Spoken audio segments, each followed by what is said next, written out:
Hi, in this video, this is the last video for lesson 6.2. I'm going to be showing you how to evaluate expressions involving cube roots and 3/2 powers and things like that, okay? Now, a little note here. On the homework and on the test, maybe even, it's going to say don't use a calculator, okay? And I want you to understand that you can do these problems without a calculator, but why? Why would you do that? Okay, let's learn how to use the calculator and save ourselves the brain power, okay? So here's what we do. I'm going to show you two different methods for entering this stuff in. The first problem is the 6th root of 64. Okay, there are two ways that I can either go with this. Either I can learn how to type in the 6th root of 64 on my calculator, just like it looks, or I can understand that that is 64 raised to the 1/6 power. Now, here's the give or take. Ready? If you know how to convert from this to this format, that's a much easier way to type it. All I have to do on my calculator is come over here and type in 64 raised to the, be careful about this, ready? Parentheses, 1/6 power, right? Parentheses for fractions. Get used to that habit. That tells me that the answer is, hard to see there because of the glare, it's a 2, right? The answer is 2. But the problem with this is you're giving yourself a chance to screw up, especially when we get to more difficult things. Like look what we are doing here, right? We're giving ourselves a chance to screw up this thing. So if you don't want to have to worry about doing the work to get from this format to the rational exponent format, then you need to learn how to type it in this way. And it's not too hard, okay? It's not a square root, it's a 6th root, okay? So here's what I need to do. First of all, I type a 6 because I'm going to do the 6th root, okay? So this is a calculator lesson, right? I'm going to 6th root this. I go to the math menu. Now the math menu has a special button for cubed if you ever want to use it. You could also just do caret top 3. It has a special button for cube root, but it doesn't have a special button for 6th root. What it has is for everything else, it uses this function, okay? So if I type in 6 and then I do option 5, that would be the xth root, okay?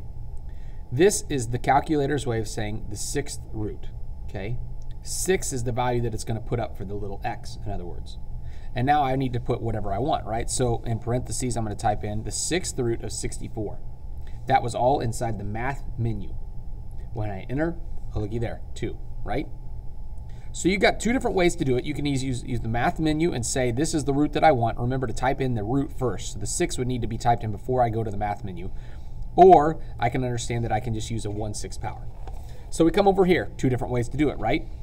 What I would suggest in this particular problem is I'm going to go through, I'll do this way first, okay? The root way first, okay? What I would do is I would start within the parentheses. I'm going to type in a -64. I'm going to hit enter. I need to cube root that, right? So I'm going to go to the math menu. And this one has the cube root already in, so I don't need to type the 3 and then go to option 5. I can actually just do the cube root of my answer. That would be 2nd. And I can hit the negative sign. And it says take the cube root of the last answer that I had, which is the -64, right? That's -4. Now I'm going to take that and I'm going to work from the inside out. Order of operations says I'm going to work from the inside out. So -64, cube rooted, got -4, raised it to the 4th power, and I get positive 256. Okay, I would do that in steps like I did. If you're really good, what you'll understand is that I can do this and I can do second math. Oops, sorry, not second math, just math min. Cube root of -64 inside the parentheses.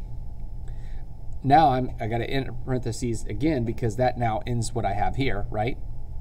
So one set of parentheses for the cube root, one set of parentheses for just the expression because I need to raise the whole thing, that entire cube root, to the 4th power. I'll get the same thing. You can do it in one step. Just be careful. You got to use lots of parentheses, right? So it's whatever you're comfortable with. Here's the other way I could have done it. I could have said, well, I have a -64. I'm going to raise that. I'm going to cube root it. And then I'm going to raise that to the 4th power. And now that I have powers raised to powers, I know that I need to multiply those things. So really it's a -64 that I'm raising to the 4/3 power because that's 4 times 1/3.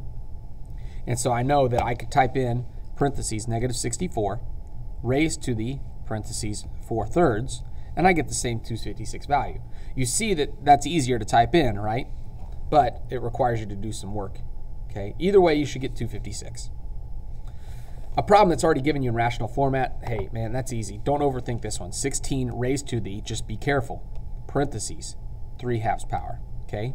I want you to notice the answer should be 64. If you forget the parentheses, does it make a difference? You're darn right it does, because what this does is it said I'm going to take 16 cubed. That's what it did first. It did the exponent first. It says 16 cubed is this, and then it divided it by 2 seconds to get 2048. Okay, so parentheses are a must when using fractional exponents. Parentheses, parentheses, parentheses. Last problem. Okay, this is another one that I would do in steps if it was me, but you can do it all in one step if you want to. See, here's what I would have done. I would have said 81 raised to the parentheses, negative 3/4 power. Okay, now, that's not the answer. That's what's on the bottom of the fraction. Okay, and so now I'm going to say 1 divided by that answer gives me 27.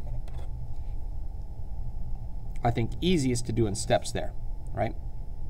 So that's how you do these problems on the calculator. Listen, even if it says don't use a calculator, use the calculator. Learn how to type this stuff in, and you should be just fine for these evaluating expression problems.